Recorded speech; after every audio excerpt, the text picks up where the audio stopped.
वंदे मातरम ये एक शब्द माँ भारती की साधना है, माँ भारती की आराधना है।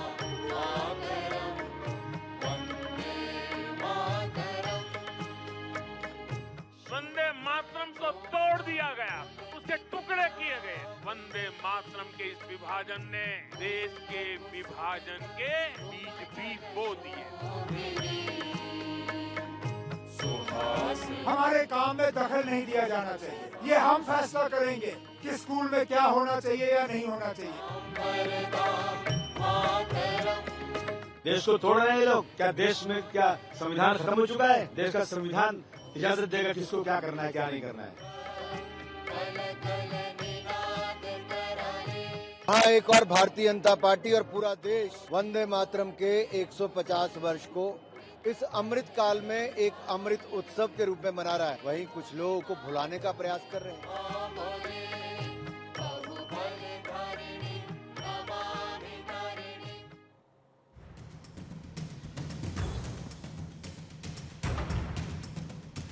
नमस्कार, आप सभी का स्वागत करती हूं भारत 24 पर। मैं हूं आपके साथ पूर्णिमा मिश्रा। शाम के 6 बज चुके हैं और वक्त है दहाड़ का। कश्मीर से लेकर कन्याकुमारी तक भारत माता के इस वंदन से आखिर किसे इनकार हो सकता है। लेकिन सवाल यह है कि देशभक्ति के गीत गाना, क्या इसे भी अब मजहब की कसौटी पर तोला जाएगा? इस वक्त देश में राष्ट्रगीत वंदे मातरम को लेकर एक बार फिर से सियासी फसाद मचा हुआ है। एक तरफ जहां पर पूरा देश इस गौरवशाली गीत के 150 साल पूरे होने का जश्न मना रहा है, तो दूसरी तरफ कुछ राजनीतिक बयान और धार्मिक संगठनों की आपत्तियां इसे फिर से कटघरे में खड़ा कर रही हैं। वंदे मातरम, जिसने हमारे स्वतंत्रता संग्राम को एक नई ऊर्जा दी, जो क्रांतिकारियों के होठों पर अंतिम शब्द के तौर पर थे, वो आज कुछ लोगों के लिए आपत्ति का विषय बन चुका है। कुछ मुस्लिम संगठनों का कहना है कि इसके कुछ अंश उनकी धार्मिक आस्था तौहीद यानी एकेश्वरवाद के खिलाफ है। महाराष्ट्र से लेकर जम्मू कश्मीर तक स्कूलों में वंदे मातरम गायन को लेकर निर्देश आते हैं और फिर उसके बाद आपत्तियों का सिलसिला शुरू होता है। सवाल ये उठता है कि क्या राष्ट्रगीत गाना हमारी देशभक्ति को साबित करने का पैमाना बन चुका है? दूसरी तरफ देश का एक बड़ा तबका पूछता है कि देशभक्ति क्या मजहब नहीं सिखाता? अगर हम अपनी मातृभूमि को नमन करते हैं, उनकी वंदना करते हैं, तो इसमें धार्मिक आस्था को चोट आखिर कैसे पहुंचती? यह भी ध्यान देने वाली बात है कि बीजेपी ने इस विवाद में कांग्रेस और पूर्व प्रधानमंत्री जवाहरलाल नेहरू पर भी निशाना साधा। उनका आरोप है कि 1937 में पंडित नेहरू ने जानबूझकर गीत से मां दुर्गा से जुड़े छंदों को हटवा दिया ताकि खास समुदाय को खुश किया जा सके। यानी यह विवाद नया नहीं है, इसकी जड़ें इतिहास में भी गहरी हैं। राष्ट्रगान जन गण मन हो या राष्ट्रगीत वंदे मातरम, ये दोनों ही हमारी पहचान, हमारी एकता के प्रतीक हैं।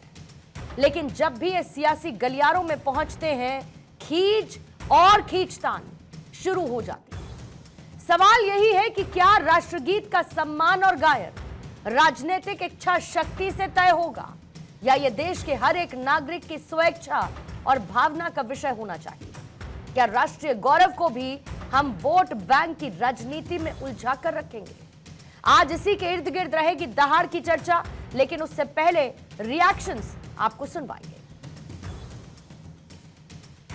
एक और भारतीय जनता पार्टी और पूरा देश वंदे मातरम के 150 वर्ष को इस अमृत काल में एक अमृत उत्सव के रूप में मना रहा है। वहीं कुछ लोग इसको भुलाने का प्रयास कर रहे हैं, मिटाने का प्रयास कर रहे हैं। उनकी सरकारों में स्कूलों में इसको अनिवार्य नहीं रखा गया, सचिवालय से इसको हटा दिया गया। उन पार्टियों के कार्यक्रमों में वंदे मातरम का कोई स्थान नहीं है और ये दल कोई और नहीं, लंबे समय तक सत्ता में रहने वाले परिवार और पार्टी ने वंदे मातरम को भुलाने का एक तरह से संयोजित तरीके से प्रयास किया गया है। देश को तोड़ रहे हैं लोग। क्या देश में क्या संविधान खत्म हो चुका है? देश का संविधान इजाजत देगा किसको क्या करना है क्या नहीं करना है। मैं किसी को मना नहीं करता हूँ, जिसको बोलना हो बोले ना, कौन मना कर रहा है? राजनीति ही की जा रही है, दूसरा कुछ नहीं है। राजनीति ही की जा रही है और कुछ नहीं। इनके पास कोई मुद्दा नहीं, ये लोग डेवलपमेंट नहीं कर रहे, देश को बर्बाद कर दिया इन्होंने। ये फैसला काबीना के जरिए नहीं हुआ है। ना एजुकेशन मिनिस्टर साहिबा का कहीं पे इस फैसले पे दस्तखत है। हमारे काम में दखल नहीं दिया जाना चाहिए। ये हम फैसला करेंगे कि स्कूल में क्या होना चाहिए या नहीं होना चाहिए। बाहर कहीं से इन मामलों में डिक्टेशन नहीं आना चाहिए। आइए पहले आपके सामने सवाल रखती हूं और उसके बाद चर्चा की करेंगे शुरुआत। पहला सवाल दहाड़ में आज रहेगा, कश्मीर टू कन्याकुमारी माता के वंदन से किसे इनकार? क्या देशभक्ति के गीत गाना मजहब नहीं सिखाता? वंदे मातरम पर बयान, नया सियासी फसाद। वंदे मातरम के भव्य 150 साल पूरे, अब आपत्ति किसे? राष्ट्रगान, राष्ट्रगीत, सियासत में क्यों मची है खींच? हमारे साथ शिवम त्यागी बीजेपी के प्रवक्ता मौजूद रहेंगे, कांग्रेस के प्रवक्ता सरल पटेल हमारे साथ मौजूद हैं, साथ ही हमारे साथ नूर अहमद अजहरी हैं, अध्यक्ष Uttar Pradesh all India Muslim personal law board के। अश्विनी दुबे जी हैं AOR सुप्रीम कोर्ट से हमारे साथ चर्चा के लिए, और राकेश शुक्ला जी वरिष्ठ पत्रकार के तौर पर स्टूडियो में इस वक्त मौजूद हैं। आप सभी मेहमानों का बहुत बहुत स्वागत करती हूं। अजहरी साहब, वंदे मातरम। देखिए, एक तो आपने कहा था कि एकता का प्रतीक है वंदे मातरम। आप बताइए एकता का प्रतीक कैसे है? वंदे मातरम आप वंदे मातरम को मुसलमानों पे थोप रही हैं या ये लोग थोप रहे हैं जो आज अबू आसिम आजमी के दरवाजे पर खड़े होकर के नारे लगा रहे थे। मैंने तो आपसे सवाल भी नहीं पूछा, मैंने तो बस कहा वंदे मातरम। आपने अपनी स्पीच शुरू कर दी अजहरी साहब, मैंने तो सवाल ही नहीं पूछा। अभी किस बात की जल्दी? मैंने तो बस कहा वंदे मातरम। पूछिए, सवाल पूछिए। आप वंदे मातरम का जवाब नहीं दे पाएंगे? वंदे मातरम कहना हमारे यहाँ हमारे मजहबी अखलाकियात कुरान मातृभूमि की मोहब्बत का जिक्र करता है? कुरान में मातृभूमि से मोहब्बत का जिक्र है क्या? मातृभूमि से मोहब्बत, कुरान में मातृभूमि से मोहब्बत का जिक्र है क्या अजहरी साहब? मातृभूमि से मोहब्बत का मतलब ये बिल्कुल भी नहीं है पूर्णिमा जी कि हम अगर कुरान में मातृभूमि से मोहब्बत का जिक्र है तो फिर वंदे मातरम पर आपत्ति क्यों? मेरा बहुत सीधा सवाल है। अगर आपकी कुरान मातृभूमि की इजाजत देती है तो वंदे मातरम से तकलीफ क्यों? देखिए, मेरी बात पूरी सुन लेना, बाद में बीच में बोलना, ताकि बात हमारी अधूरी ना रहे, सबके समझ में आ जाए। बात यह है कि वंदे मातरम जो लफ्ज है ये एक मैंने वंदे मातरम को पढ़ा भी है। उसमें एक जगह लिखा है, हे माँ तू लक्ष्मी है, तू दुर्गा है, तू सर्व शक्ति है, वगैरह वगैरह।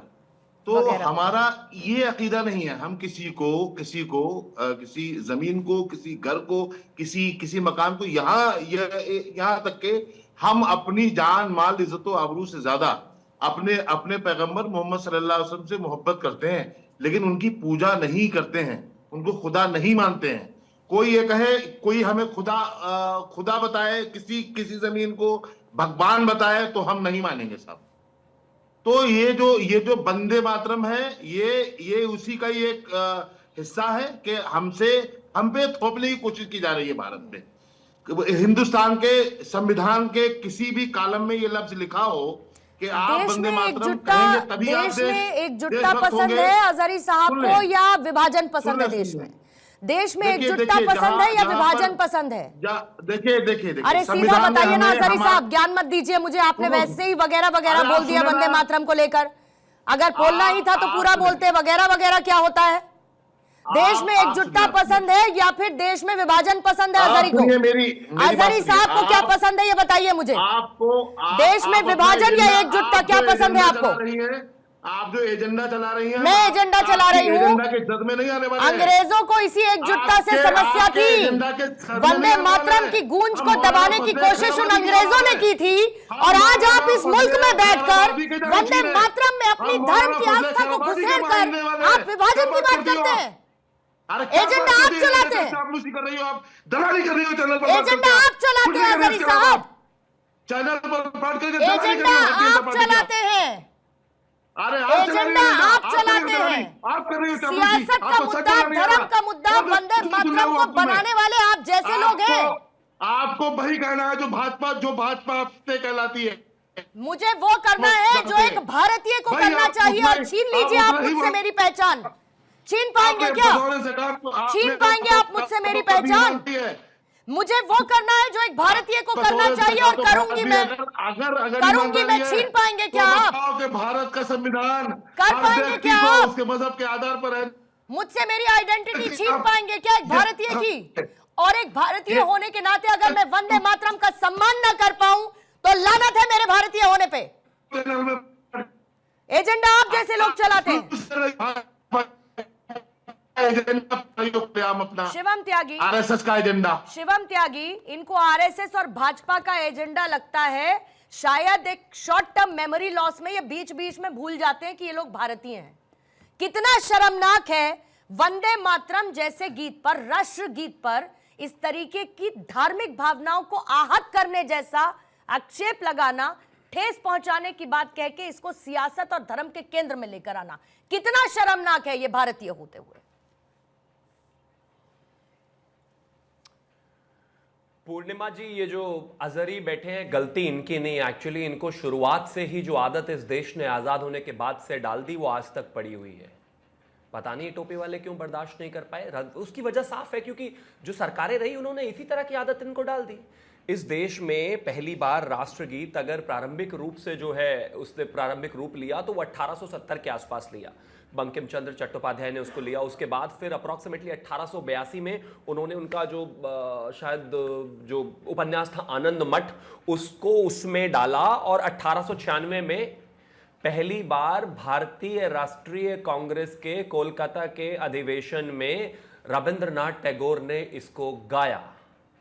कट टू, जिस भारतीय राष्ट्रीय कांग्रेस के कलकत्ता अधिवेशन में पहली बार इस राष्ट्रगीत के 5 स्टैंजा यानी कि 5 पद को गाया गया, उसी भारतीय राष्ट्रीय कांग्रेस ने उन 5 में से 3 पद यानी कि 3 स्टैंजास को इसलिए हटा दिया क्योंकि देश में मुस्लिम नेता, मुस्लिम्स और कुछ खिलाफत मूवमेंट के नेता जो हैं उन 3 स्टैंजास से नाराज थे, 3 पद से नाराज थे। नाराज क्यों थे? उसमें मां भारती को मां दुर्गा, मां सरस्वती के रूप में देखा गया, मां के रूप में देखा गया। वो नाराजगी थी, तो उनको लगा ओहो नहीं, ये तो खतरनाक हो जाएगा, अगर मुस्लिम नाराज हो गए तो बड़ी मुश्किल हो जाएगी। तो राष्ट्रगीत, जिस राष्ट्रगीत ने 1905 में बंग आंदोलन में इस देश को एकजुट किया, बंगाल की धरती पर वंदे मातरम के नारे लगने लगे, गीत गाए जाने लगे, और देश इतना एकजुट हो गया। प्लीज बीच में नहीं, प्लीज बीच में नहीं, जिस देश तरह से मुसलमानों को आप टारगेट कर रहे हो ना, देश कि हिंदू बीच में नहीं बोला पूर्णिमा जी, मेरा निवेदन है अजहरी please। साहब, जो भारत माँ को अपना माँ नहीं कह भाड़ा सकते दूसरों पे डाल रहे हो। जो भारत माँ को माँ नहीं कह सकते ना, उन्हें यह सोचना पड़ेगा कि कौन सी मिट्टी में पैदा हुए हैं वो लोग। अगर आपको ये शर्मनाक लगता है तो आपको सोचना चाहिए कि कौन सी मिट्टी में पैदा हुए हैं आप लोग। आप कमजोर करो, आप कमजोर कौन सी करो, मिट्टी में पैदा हुए हैं? आप एक कमजोर भारतीय हैं। आप एक कमजोर भारतीय हैं, नूर अहमद अजहरी। आप धार्मिक चश्मा लगा के चीजों को देखना चाहते हैं। आप एक कमजोर भारतीय हैं, और आप एक कमजोर भारतीय रहेंगे जब तक उस धार्मिक चश्मे को नहीं हटाएंगे। आप कमजोर भारतीय हैं, और मैं आपको ये उपाधि देती हूँ कि आप एक कमजोर भारतीय हैं। शिवम अपनी बात को पूरा करेंगे। आज आप उनके तल पे चढ़ रही हो। किस मिट्टी में पैदा हुए सोचना पड़ेगा, सोचना पड़ेगा उन लोगों को। बोलिएगा शिवम। कहां से निकल के आई हो आप? तो जिस राष्ट्रगीत से ये देश इकट्ठा हुआ, प्लीज बीच में नहीं बोला आपके, जिस राष्ट्रगीत से ये देश एकजुट हुआ, जिस राष्ट्रगीत से बंग आंदोलन में नारे लगने लगे, जिस राष्ट्रगीत को 1905 के बाद 1907 में अंग्रेजों ने बैन कर दिया, उस राष्ट्रगीत से इस देश में एक कौम डरे और उसका तुष्टिकरण करने के लिए एक पार्टी जो है उसके 3 जो स्टैंजा है हटा दे। ये शर्मनाक बात है। और कट टू टुडे, कौन? उसी खानदान का तीसरी हिंदू चौथी खतरे पीढ़ी में का है, लाल ये आज कहना भागलपुर में, आता है। बांका में, अररिया में रैली खतरे करता में है ये नारा और आता उसको है। ये आज भी याद नहीं आता खतरे में ये नारा, राष्ट्रगीत। ये मेरे नारा देश किसी के ने नहीं दिया। प्रधानमंत्री जो है राष्ट्रगीत के खतरे बारे में में बात नारा, करते ये हैं, नारा मेरे देश के आपका है। गृह मंत्री करते 11 हैं, साल मेरे से पार्टी सत्ता ऑफिस में में राष्ट्रगीत आप का और गान हिंदू होता है खतरे में बीच क्यों में है, नहीं। बताओ? ये क्या बदतमीजी है? हिंदू खतरे में क्यों है, ये बताओ? अंग्रेजों को दिक्कत थी इस राष्ट्रगीत से, अरे दूसरा अंग्रेज कहां से हिंदू पैदा हो खतरे गया में भाई? कैसे बताओ ये ना? कौन अंग्रेज पैदा हो गया? इसको अंग्रेज राष्ट्रगीत से तुम्हारी इतनी दिमाग में दिक्कत है? बैठे हैं अंग्रेज। कोई खतरे में नहीं है। तुम्हारी दिमाग में बैठा है राष्ट्रगीत पाकिस्तान। से- प्लीज आप लोग हमारे रोकिए, मैं किसी दिमाग को में नहीं लड़ना ही है। नहीं चाह रहा जुबान था। पर है, मानसिकता सुनिए, में है, सोच ये में है, डरना बंद कहाँ है। करिए। इस राष्ट्रगीत सबको से दिख रहा सिर्फ है। अंग्रेज डरते थे। दिख रहा है भारत आपकी भी विरोधी डरते आपको थे। दिख रहा है। आपको बोली क्या से डर है भाई? बोली से सबको दिख रहा है, आपको अजहर क्यों डर साहब, लग रहा है? सबको दिख रहा है, जिनके क्या है जिनके इसमें पूर्वज- ऐसा जो आपको डर लग रहा है? दिख रहा है। पूर्वज अंग्रेजों के तलबे चाट रहे थे, उनके और अंग्रेजों की भाषा बोलने वालों को क्या कहेंगे? वो बात किसके रही हो। तलवे कौन चाट रहे तलवे हैं? चाट रहा है दिख रहा है? अंग्रेजों की कौन भाषा डर रहा है बोलने दिख रहा है? भाषा बोलने वाले किसके तलवे चाट रहे हैं भाई? वालों की औलादों के चलवे आप उनके मैंने तो तलवे चाट सीधे रही हो। पूछ लिया कि अगर आपको आप चाट रही हो मातृभूमि के तलवे। सम्मान से दिक्कत है तो ये सोचना आप चाट पड़ेगा रही कि हो, कौन सी जो मिट्टी में एजेंडा पैदा चला हुए रही है हैं। उसकी जद में नूर अहमद कौन नहीं सी आएगा। मिट्टी में पैदा नूर अहमद हुए हैं, जरा अजहरी ये की सोच कौम- लीजिए। कौम नहीं आएगी। आप कुछ नहीं जरा कर सोच सकती हो लीजिए, आप। काम क्या आएगा चैनल क्या पर नहीं बैठ आएगा? के भारतीयता मुसलमानों को काम गालियां- आएगी,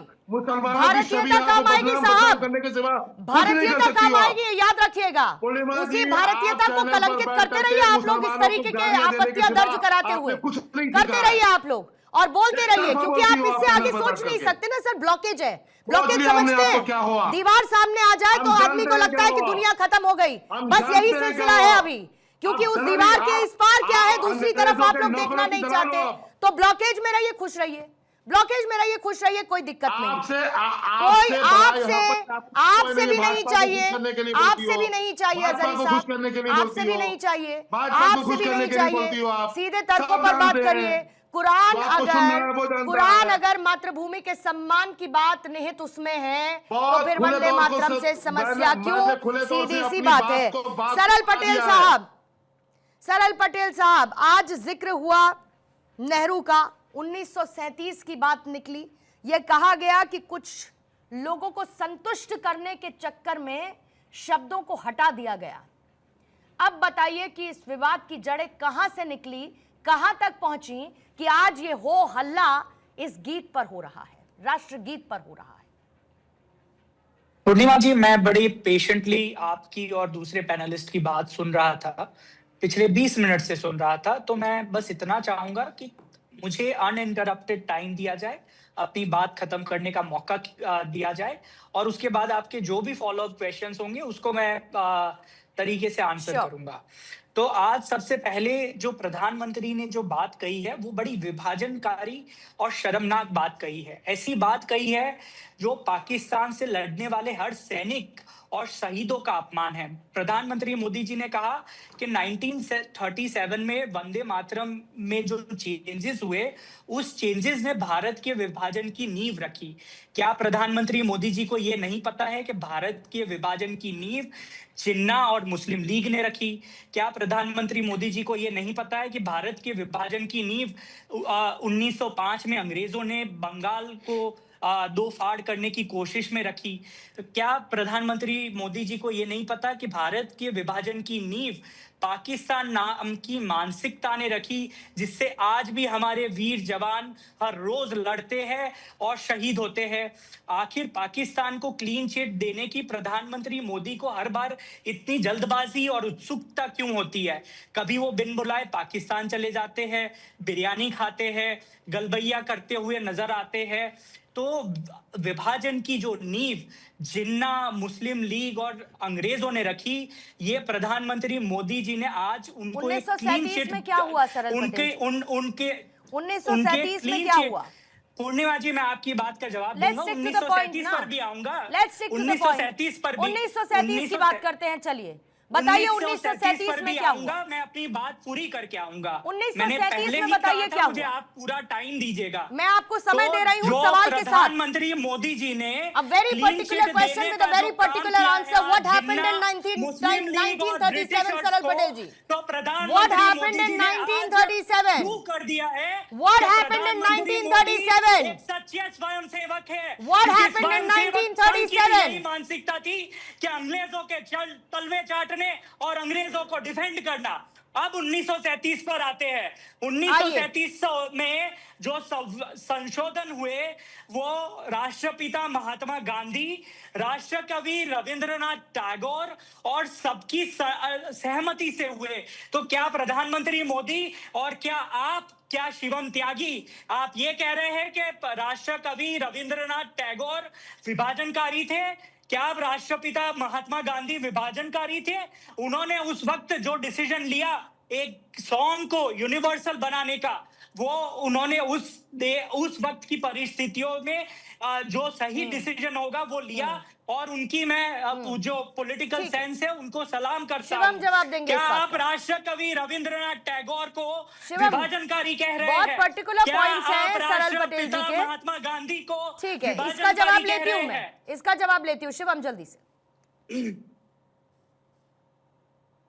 मैं एक चीज कहना चाहता हूं कि इन लोगों ने 1937 में भी एक पर्टिकुलर समुदाय से, टोपी वालों से डरकर इसके 3 स्टैंजा हटाए। आज 2025 में भी इनके खानदान का वारिस जब अररिया में, बांका में और भागलपुर में रैली करता है, तो जब राष्ट्रगीत की 150वीं वर्षगांठ है तो राहुल गांधी के मुंह से एक शब्द शिवम त्यागी जब वंदे मातरम गाया जा रहा था उस नहीं गा पाए। पंक्ति में क्या वो आज भी डरे हुए हैं कि उनको कांग्रेसी मुस्लिम वोट नहीं मिलेंगे?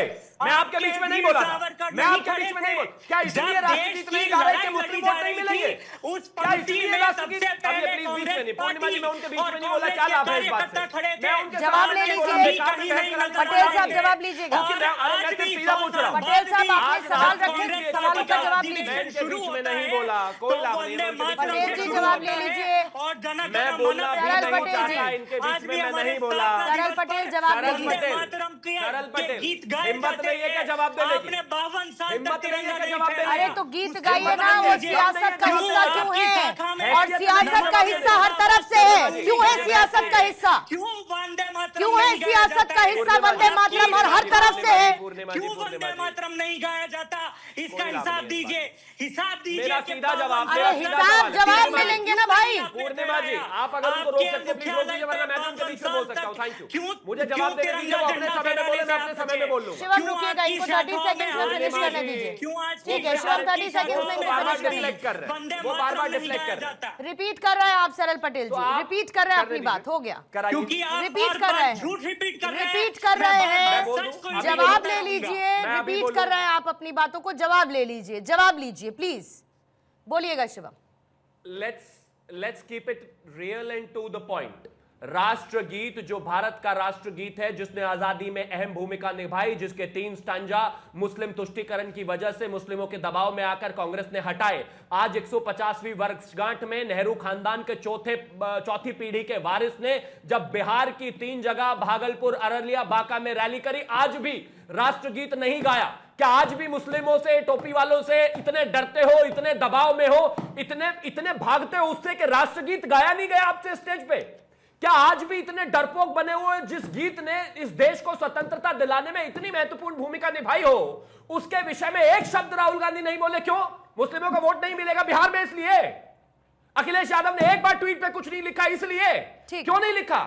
अरे राष्ट्रगीत है भाई, ये सबका है, और आप तो सबके वोट पाते हो ना, हिंदुओं को भी पाते हो, मुस्लिमों को भी पाते हो, सिखों को भी पाते हो, सबके पाते हो, तो क्यों नहीं गा सकते भाई? एक बार अश्विनी जी मैं आपको लाना चाहती हूं। बता दीजिए राष्ट्र अश्विनी जी मैं एक बार आपको लाना चाहती हूँ, पहले फिर काउंटर दूंगी। सरल पटेल जी दूंगी आपसे जवाब, अजहरी साहब आपसे भी जवाब लूंगी। अश्विनी जी पहले आपके पास, फिर राकेश शुक्ला जी मैं आपके पास आती हूँ। अश्विनी जी, अगर सुप्रीम कोर्ट कहता है कि सम्मान जरूरी है, बाध्यता नहीं, आपको लगता है इस एक लाइन ने राजनीतिक लोगों को इसे अपने अपने हिसाब से बुनाने का एक मौका दे दिया है? और जरा मुझे बाकी देशों का भी उदाहरण पेश करिएगा।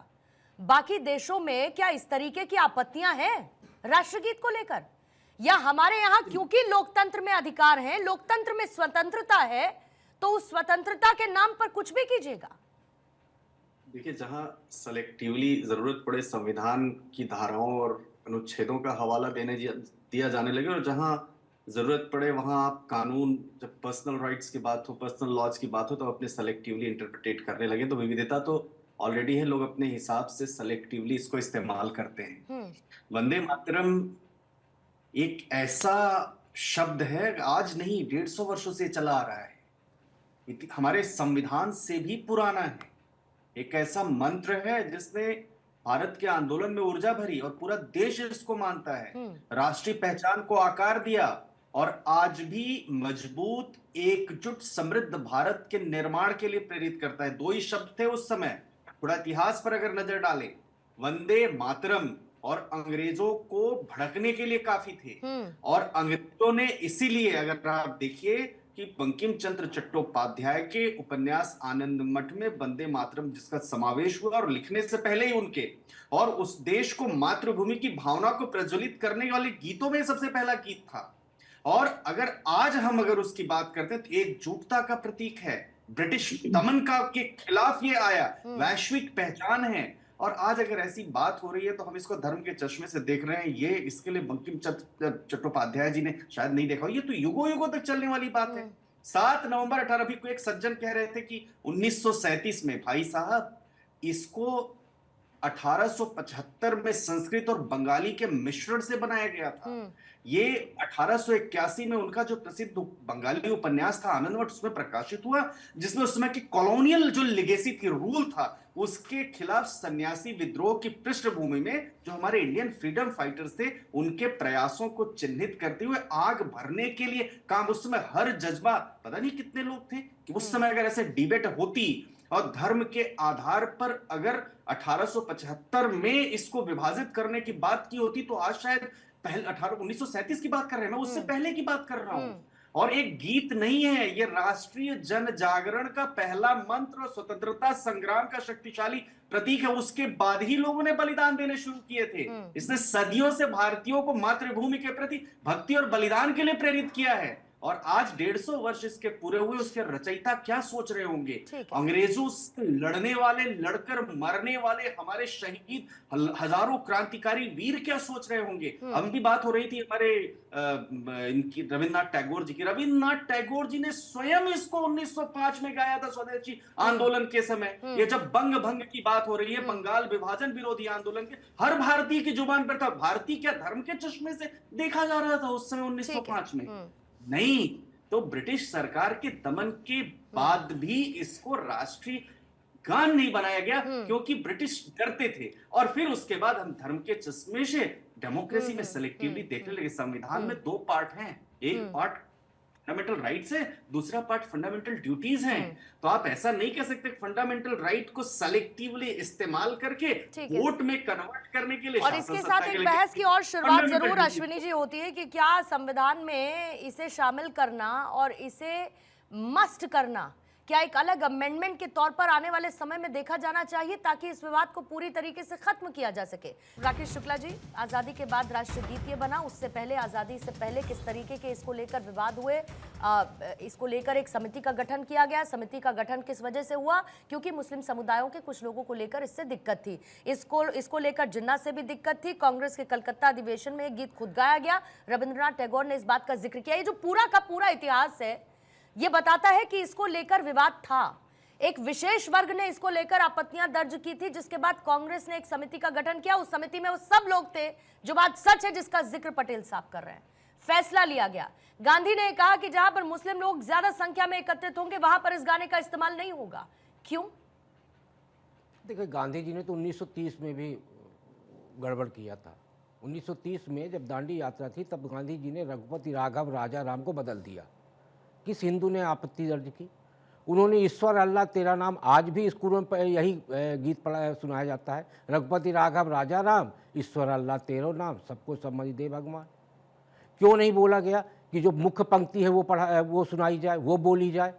तो 1930 में महात्मा गांधी जी ने किया। जो कहा जाता है कि नेहरू जी ने नहीं किया, नेहरू जी 1937 में कमेटी के चेयरमैन थे, और निर्णय में चेयरमैन की भूमिका महत्वपूर्ण होती है किसी भी कमेटी में, चाहे सरकार की कमेटी हो, संगठन की कमेटी हो। वंदे मातरम को पूर्णिमा जी किसी अंधभक्त या किसी धार्मिक संस्था या संकुचित राजनीतिक सोच वालों के प्रमाण पत्र की आवश्यकता नहीं है। दुनिया के 155 देशों ने वंदे मातरम को प्रमाण पत्र दे दिया है। वंदे मातरम का महत्व था, है और रहेगा। इसलिए 19वीं शताब्दी में ही इस पे विवाद क्यों हुआ? 18वीं शताब्दी में विवाद क्यों नहीं हुआ? उसी 18वीं शताब्दी पे दोनों वर्ग एक साथ क्यों था? अशफाक उल्लाह भी क्यों वंदे मातरम बोलते थे? तो क्या अशफाक उल्लाह को हम काफिर कहेंगे? सवाल इस बात का है कि आज नासमझी पैदा कर दी गई हमारे दिमाग में, और उसी नासमझी का को राजनीतिक दल के लोग इस्तेमाल कर रहे हैं, और उसी नासमझी में ये अजहरी टाइप के लोग भी आ गए हैं। हम तो ये कहते हैं, आप तो इतने बड़े संस्थान के व्यक्ति हो, आपको चाहिए कि आप मेल मिलाप की बात करिए ना। आप मेल मिलाप की जगह पे जो आपने प्रश्न किया कि आप विभाजन चाहते हैं या एकजुटता चाहते हैं, आप भारत में हैं, भारतीय लोगों को प्रकृति प्रेम दिखाया गया है। हम भारत माँ को माँ क्यों बोलते हैं? इसलिए बोलते हैं कि हम सभी तरह के कार्य जो करते हैं वो सब ये धरती माता हमें हमारी सहन करती है। क्या माँ हमारी गंदगी सहन नहीं करती थी? हमको उठा के तो नहीं फेंक देती थी। और किसी भी जाति धर्म की जो माँ है वो क्या फेंक देती है क्या अपने बच्चे को? तो यही भारत भूमि हमें बच्चे की तरह पालती है, इसलिए हम उसको नतमस्तक करते हैं।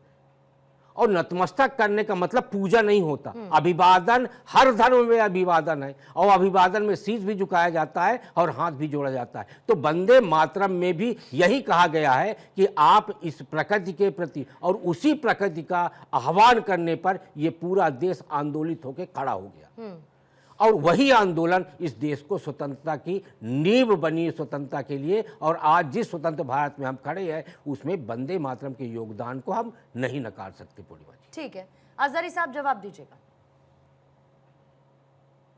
बड़े अफसोस के साथ कहना पड़ा है कि आज भारत 24 पर एक शख्स राकेश शुक्ला नाम का व्यक्ति, जो अपने आप को वरिष्ठ पत्रकार कहला रहा है, और वो महात्मा गांधी पर उठा रहा मुझे कि उन्होंने गड़बड़ किया था। आप जैसे लोग अगर पत्रकार कहलाते हैं, आप कहाँ थे अजहरी साहब? आप ये प्रश्न क्यों नहीं उठाते कि ईश्वर अल्लाह जैसे लोग पत्रकार कहलाते हैं तो सोचो देश का क्यों होगा नहीं क्या? कहा गया कि इसमें आप जब महात्मा गांधी को नहीं आप बख्श रहे हैं तो आप बख्शोगे किसे? अरे जो गलती करेगा वो बोला जाएगा ना। अजहरी साहब, अशफाक उल्लाह खान का जिक्र किया, जवाब नहीं है क्या? अरे मुस्लिम नहीं थे क्या अच्छा, अशफाक उल्लाह खान? आप बड़ा शुक्ला पर फोकस कर रहे हैं अजहरी जी। तो नहीं है बैठी हुई। बड़ा शुक्ला देश पे के फोकस कर रहे हैं देश अजहरी के जी। राष्ट्रपिता की क्योंकि तौहीन मैंने कहा होने ना, लगी है। मैंने आपकी लाइन पहले क्लियर कर दी। सर आप एक ब्लॉकेज के साथ चलते हैं, महात्मा गांधी की तौहीन को पढ़ लिख कर बैठिए, फैक्ट्स पर बात करिए तो कोई दिक्कत नहीं है। हमें और मालूम है कोई आप फैक्ट कितनी गलत आप कोट नहीं काबिल किया हो। गया राकेश शुक्ला की तरफ से। आप भारत माता को माता ना माने, जिस देश में रहे उसको अपना ना माने, आप गांधी की बात कर रहे हैं। गांधी के गुनाहगार के साथ में खड़ी हुई नजर आ रही हो। मैं एक बार 15 नहीं 20 बार मैं बोलूंगी कि इन लोगों को सोचना चाहिए किस मिट्टी में पैदा हुए हैं। आज मैं 100 बार बोलने को तैयार हूं। आप अपने बारे में वंदे सोचो ना। मातरम के साथ 100 बार बोलूंगी कि आप लोगों को सोचना चाहिए कि आप किस मिट्टी में पैदा हुए हैं, क्योंकि आप लोगों को देश में विभाजन पसंद है।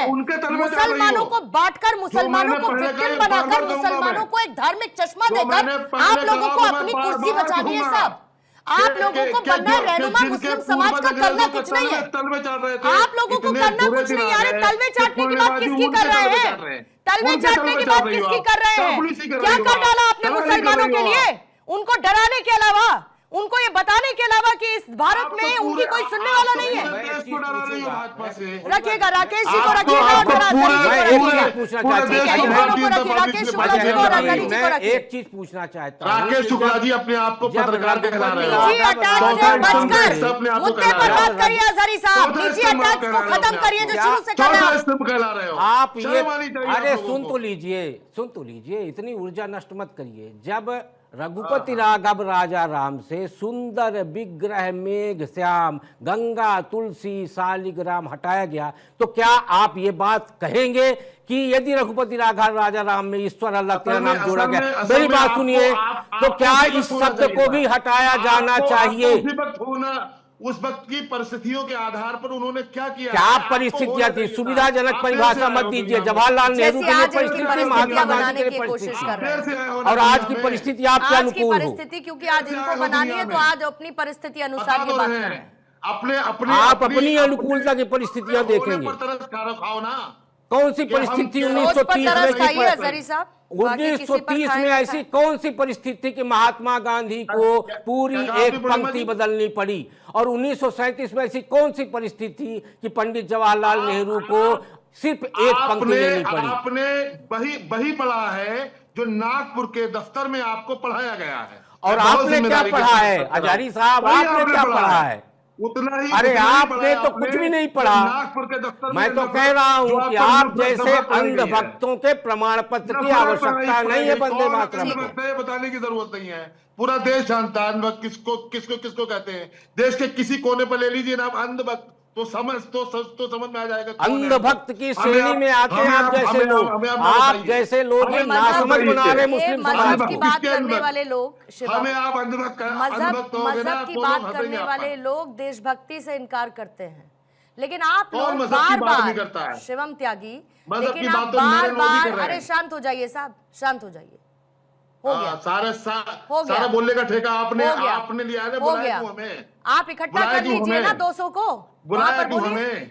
200 को बुलाया इकट्ठा क्यों कर हमें? लीजिए, वही बोलिए जो यहाँ पर बोल रहे बुलाया हैं। क्यों हमें आप? इकट्ठा बुलाया करिए क्यों? ना, 200 को बोलिए ना। इतनी देर से आप बोल रहे हैं, आप निजी आपकी हमले करने से चापलूसी- बाज नहीं आपकी- आते आपकी डिबेट की चापलूसी शुरुआत सुनकर से। के हैरत- आपके पास मुझे फैक्ट्स हैरत नहीं हुई है, कि आप आपके चापलूसी- पास आप गांधी चापलूसी नेहरू कर के रही हो। फैक्ट्स नहीं है, आपके पास देश के आजादी विकास की से बात पहले करने के का वक्त फैक्ट्स नहीं है, आपके आपके पास पास आजादी देश के को बाद हुए के अत्याचार फैक्ट्स नहीं है, बोलने का वक्त नहीं आपके है। पास जिन्ना के आपके पास फैक्ट्स नहीं है। मुसलमान पाकिस्तान आप की बात तरफ करेंगे, कुछ नहीं है। आप आपके बात पास करेंगे बोलने बिना के लिए फैक्ट्स की, मुसलमान पाकिस्तान क्योंकि कुछ नहीं आपको है। निजी आप हमले बोलने हैं। मुसलमान को टारगेट करने के सिवा कुछ अरे नहीं सीखा बाहर आपने। निकलिए इससे। बात कर रही हो आप। एक ऐसा मुल्क है ना जहां पर किसी हाँ। तमीज से, अजहरी आप तो तमीज कहीं भी आप- तमीज से, देखिए, और अगर बदतमीजी की तो कहीं इससे होगा ज्यादा मैडम, बदतमीजी करूंगी मैं, मैडम, इससे बदतमीजी ज्यादा कहीं और- बदतमीजी कहीं और करूंगी करना, अगर किसी और से बदतमीजी करना। की तो। मैडम, तमीज से, बदतमीजी बिल्कुल किसी और से करना, बिल्कुल सारी- तमीज से, बिल्कुल तमीज से। जाएगी आपकी 2 मिनट ये में। जाकर अपने घर में करिएगा, यहाँ पर नहीं चलेगा। ये समझ में काम- आई बात? ये काम आपके हैं। चैनल- शिवम, चैनल आपको वाले लेकर जो आती हूँ।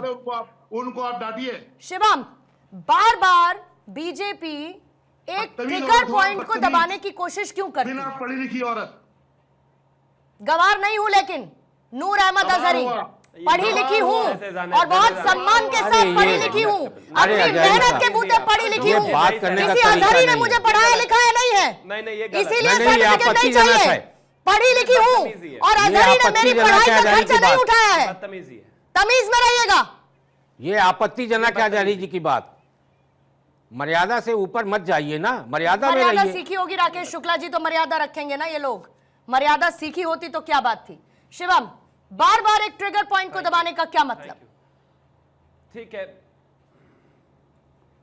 ठीक है, मर्यादा नहीं सीखी, लेकिन आपकी कोई ऐसी मजबूरी तो है नहीं कांग्रेस की तरह कि आप गालियां खाकर भी वोट लें। इस तरह की भाषा का इस्तेमाल बिल्कुल नहीं किया जाना चाहिए और ये गलत है। मैं एक चीज कहना चाहता हूं, ठीक है ये मुसलमान है, मैं इनका सम्मान करता हूं, धर्म का सम्मान करता हूं, लेकिन मुसलमान तो AR रहमान भी है, उसी ने गाया था अभी वंदे मातरम, बहुत सुपर हिट हुआ है बॉलीवुड में।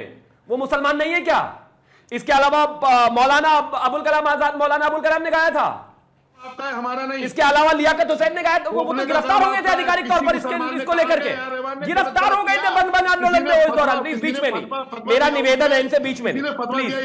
अशफाकुल्लाह खान ने गाया था इसको, अरे शिवम, हसरत मोहानी ने गाया था इसको, प्लीज रोकिए ना, बीच में आप क्यों अलाउ कर रहे हैं? शिवम, यार रहमान ने गाया, आप सुनिए ना। अभी थोड़ी देर पहले वो हमें खुद हमें पढ़े अरे तो लिखे फतवा और- जारी करके क्या कर लिया भाई? खुद अभी पढ़े लिखे और ना लियाकत पढ़े हुसैन लिखों पे की फतवा बात जारी कर चुके हैं देते, ना।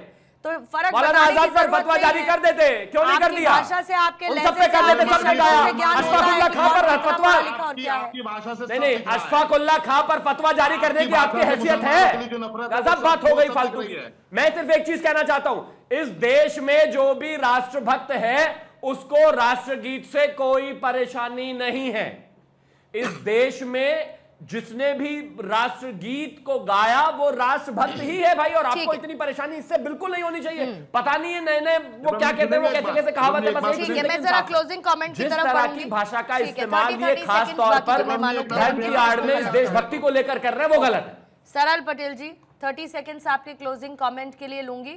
और मैं इस बात को मानती हूं कि जो अजहरी साहब की शब्दावली है, जो उनके शब्द, जो उनकी भाषा, उनके बात करने का तरीका और उनके पर्सनल अटैक्स एंडोर्स कांग्रेस भी नहीं करेगी।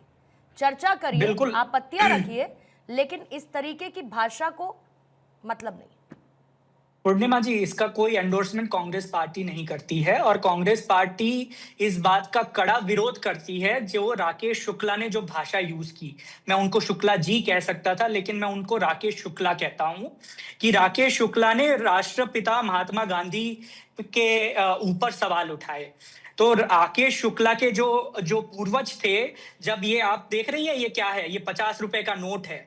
ये 50 रुपए के पेंशन के लिए राकेश शुक्ला के पूर्वज वीर सावरकर 50 रुपए के पेंशन के लिए जब अंग्रेजों के तलवे चाट रहे थे, तब पूरा देश महात्मा गांधी के नेतृत्व में हिंदुस्तान की लड़ाई लड़ रहा था।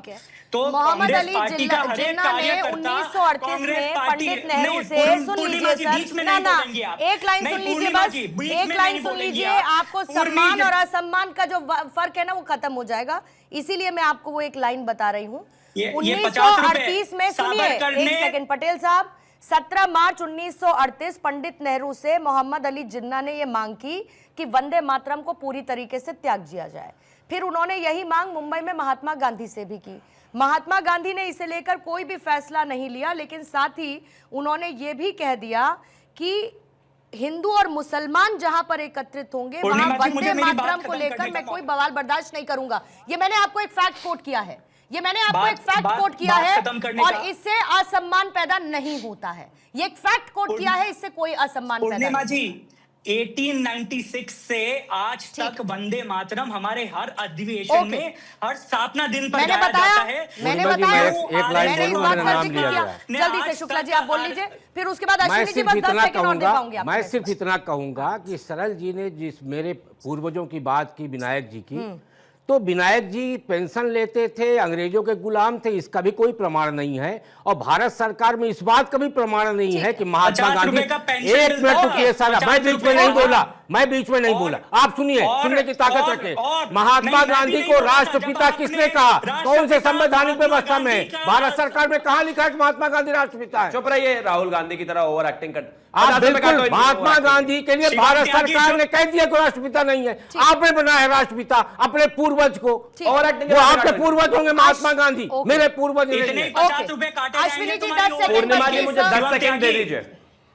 अश्विनी जी को पहले मैं 10 सेकंड दे दूं, फिर शिवम में बहुत ओवर जा चुकी हूं। 50 रुपए आप ही दिखा रहे हो, ओवर एक्टिंग। 10 सेकंड, बस 10 सेकंड दे रही हूं। अश्विनी जी पहले आप अश्विनी जी। 5 सेकंड मुझे 5 शिवम में जोड़ दीजिएगा। वंदे मातरम, भारत माता की जय, बाकी शिवम को दे दीजिए समय मेरा। 10 सेकंड बस। मैं एक ही चीज कहना चाहता हूं कि जहां तक किसी को क्रिटिसाइज करने का विषय है, बिल्कुल नहीं करना चाहिए। उन्होंने हमारे देश के, महात्मा गांधी ने हमारे देश के लिए बहुत काम किया, इसमें कहीं कोई दो राय नहीं है। बाबा भीमराव अम्बेडकर का कहना है कि मैं एक ओपोनेंट के नाते गांधी से मिला और मैं उनको बाकियों से बेहतर जानता हूं। गांधी ने लगातार एक दो तरफा राजनीति की, वो 2 तरह के अखबार निकालते थे, एक इंग्लिश में और एक गुजराती में। इंग्लिश में वो अनटचेबिलिटी का विरोध करते थे, लेकिन गुजराती अखबार में अनटचेबिलिटी का समर्थन करते थे। बहुत सारी चीजें क्रिटिसिज्म के लिए। अब कहो बाबा साहब अम्बेडकर गलत थे, कृपया करके इतिहास पढ़ो। सिर्फ ये 50 रुपए की ओवर एक्टिंग मत करो, इससे कुछ नहीं मिलने वाला। ओके, एक बात तय है, सियासत के केंद्र में तो वंदे मातरम नहीं होने चाहिए, लेकिन हाँ, हर एक दिल की आवाज, हर एक भारतीय के दिल की आवाज होनी चाहिए। वंदे मातरम। आप सभी का बहुत बहुत शुक्रिया चर्चा का हिस्सा बनने के लिए।